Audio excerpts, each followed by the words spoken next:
आज Doubtnut app download करें। Doubtnut पर अपने सभी गणित, रसायन विज्ञान, भौतिक विज्ञान और जीव विज्ञान के डाउट्स का करो सफाया। बस प्रश्न की फोटो खींचो, एक ही प्रश्न को क्रॉप करो और तुरंत वीडियो सोल्यूशन पाओ। अभी डाउनलोड करें। इस क्वेश्चन में मैंने एक समान चुंबकीय क्षेत्र में आवेशितांक की गति की व्याख्या कीजिए। सिद्ध कीजिए कि एक समान चुंबकीय क्षेत्र के लंबवत गतिमान आवेशित कण के मार्ग की त्रिज्या कण के विशिष्ट आवेश Q/m के व्युत्क्रमानुपाती होती है।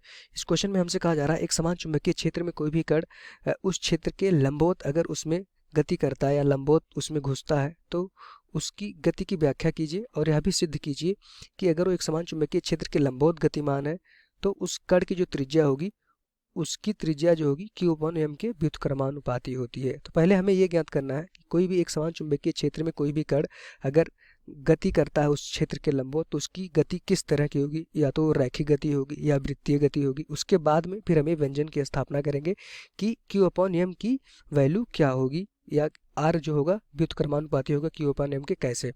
तो पहले इसका हम एक डायग्राम बना लेते हैं। तो हमने इसमें एक डायग्राम बना लिया जिसमें हम देख रहे हैं कि चुंबकीय क्षेत्र एक समान चुंबकीय क्षेत्र है जिसकी दिशा बाहर की तरफ है।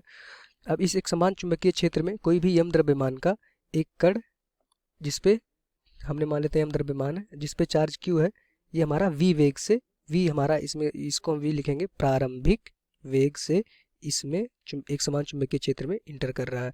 तो ये जिस समय इंटर करेगा उसका वेग v होगा। अभी मान लीजिए यहाँ पहुँच गया, इंटर करते ही अभी पकड़ यहाँ पहुँच गया v। अब हम इस क्वेश्चन में देख पा रहे हैं कि v वेग एंड b मैग्नेटिक फील्ड या चुंबकीय क्षेत्र के बीच में हमारा एंगल 90 डिग्री है। तो जिस पे फोर्स लगने वाला है, फोर्स की जो वैल्यू होती है वो होता है QV क्रॉस b।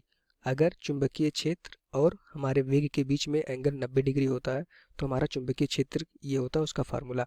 अब इसकी दिशा चुंबकीय बल की दिशा हम कैसे निकालेंगे।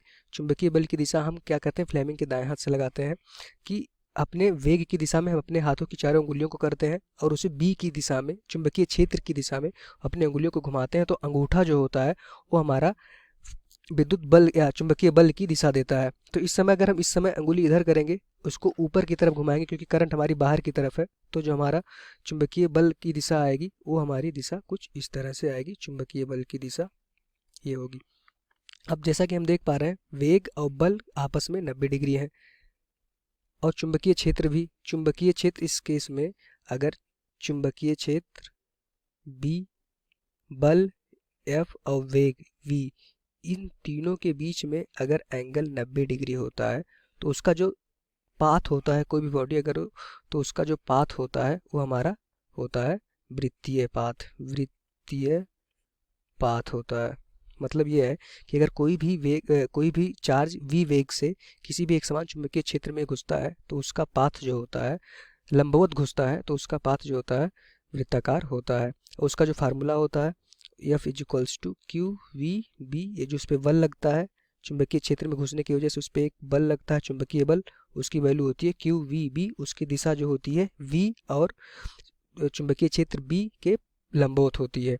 तो इस वेग और बल के बीच में एंगल 90 डिग्री होने की वजह से जो इसका पाथ होता है इस तरह मुड़ जाता है क्योंकि बल अंदर की तरफ लग रहा है। इसका पाथ हर समय अभी यहाँ पहुँचा होगा तो इस पे फोर्स अंदर की तरफ लग रहा होगा, वेग यहाँ होगा। कुछ समय बाद अगर यहाँ पहुँचा होगा तो इस पे वेग बाहर की तरफ लग रहा होगा लेकिन फोर्स अंदर की तरफ लग रहा होगा।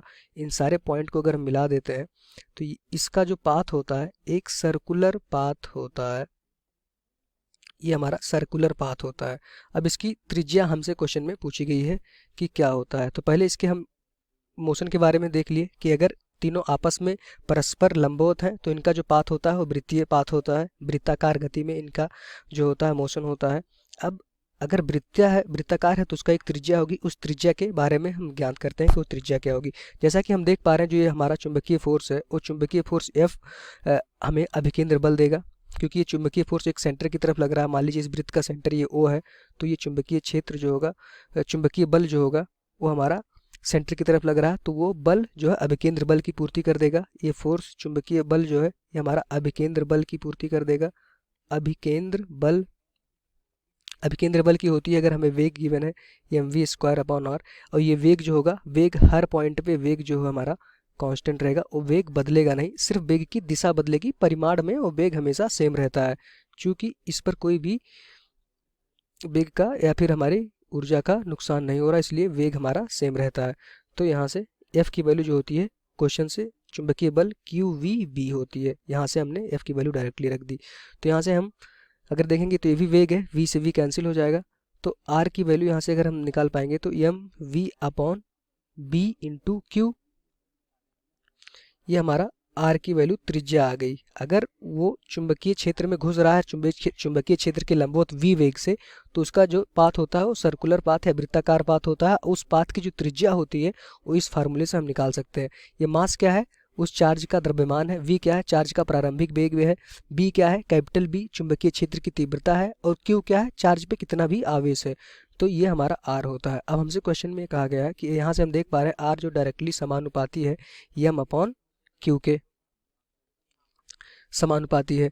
अब अगर r व्युत्क्रमानुपाती भी हो सकता है q/m के, यही हमसे क्वेश्चन में पूछा गया है।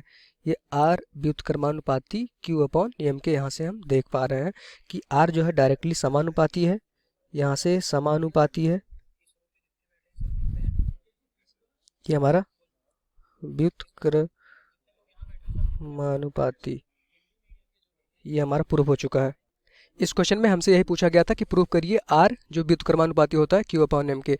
तो हमारा जो मेन कॉन्सेप्ट है वो हमारा कॉन्सेप्ट वृत्तीय पथ से आया है, और ये हमें याद रखना चाहिए कि अगर कोई भी कण जो है चुंबकीय क्षेत्र के लंबवत चुंबकीय क्षेत्र में गति करता है तो उस पर फोर्स जो लगता है उस वेग के परपेंडिकुलर लगता है, लंबवत लगता है, जिसकी वजह से उसका पाथ वृत्तीय पाथ होता है। और बस हमने वही कर दिया है कि अगर वो वृत्तीय पाथ होगा तो उस पर एक अभिकेंद्र बल सेंटर की तरफ लगेगा, उस फोर्स को, चुंबकीय बल को हमने अभिकेंद्र बल के बराबर किया, और वहाँ से हमने इसको डेरिवेशन करके r को हमने प्रूव किया कि q/m के व्युत्क्रमानुपाती होता है। बहुत ही इंपॉर्टेंट क्वेश्चन है, हर बार लगभग बोर्ड में पूछा जाता है, तो हमें इसको अच्छे से पढ़ना चाहिए।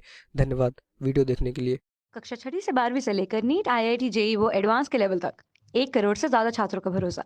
आज ही डाउनलोड करें डाउटनेट ऐप या व्हाट्सएप करें अपने सारे डाउट्स 8400 400 400 पर।